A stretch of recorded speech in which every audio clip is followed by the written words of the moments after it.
Hello and welcome, my name is Epuds, and today we're going to be talking about upgrade materials in Destiny 2 and the best way to get them as a solo player. When the Shadowkeep expansion first came out, it brought with it a new armour system. Each piece of armour had different stats and an energy level that could be upgraded to level 10.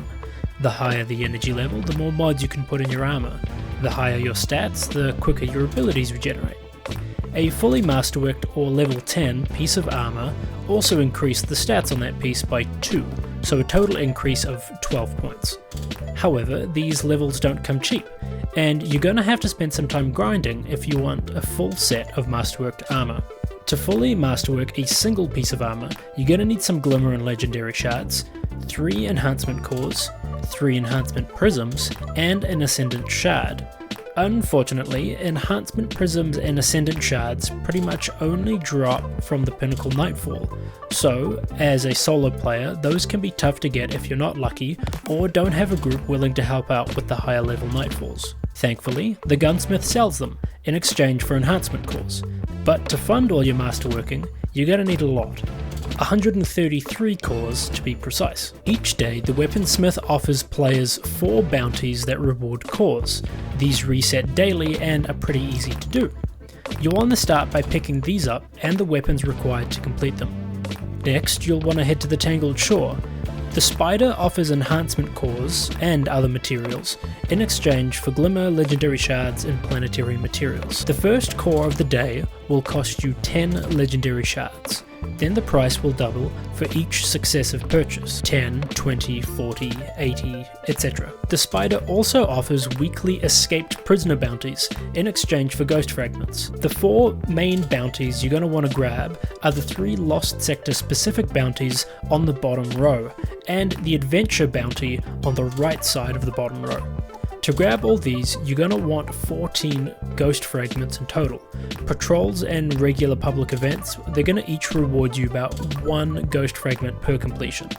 Just as a side note, if you want to grab those other 3 bounties that reward cores, you're welcome to. However, you're going to need even more ghost fragments, and those bounties require you to find and kill high value targets, which can be a massive pain and often require you to wait around in public spaces for ages, so it's easier just to grab the 4 I mentioned. By the time you've grinded out enough ghost fragments and returned to the spider, your weapon bounties should be complete. So now it's just a matter of finishing up a few lost sectors around the solar system. The final boss bounty will show up as an adventure on your map. Don't go into the lost sector without activating this first, or else it'll just be a regular old lost sector. You can do this route once a week on each character, and it'll take about roughly 30 to 45 minutes to complete per character. After that, you can only do the daily weaponsmith bounties, plus buy the 2 cores from Spider. I was able to complete the bounties in all 3 characters in under 30 minutes. So your weekly core grind is going to look something like this.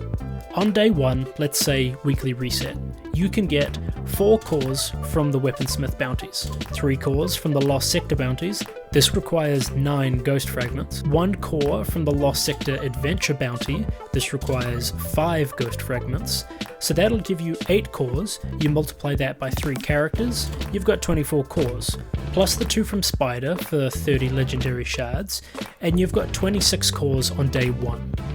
On days 2 through 7, you can get 4 cores from the weaponsmith bounties, multiply that by 3 characters, and you get 12, plus the 2 from Spider each day, you've got 14 cores on days 2 through 7.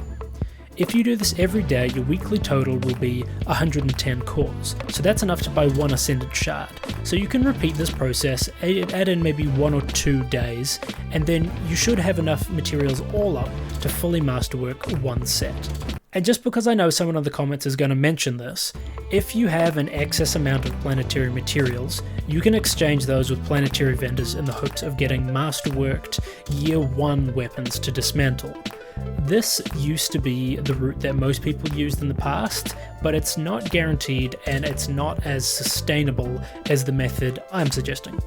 Although I believe Mercury and Mars are the best places to use this method. So, in conclusion, getting Ascendant Shards as a solo player is possible, it's just going to take some time. Thanks for watching, and I'll see you next time.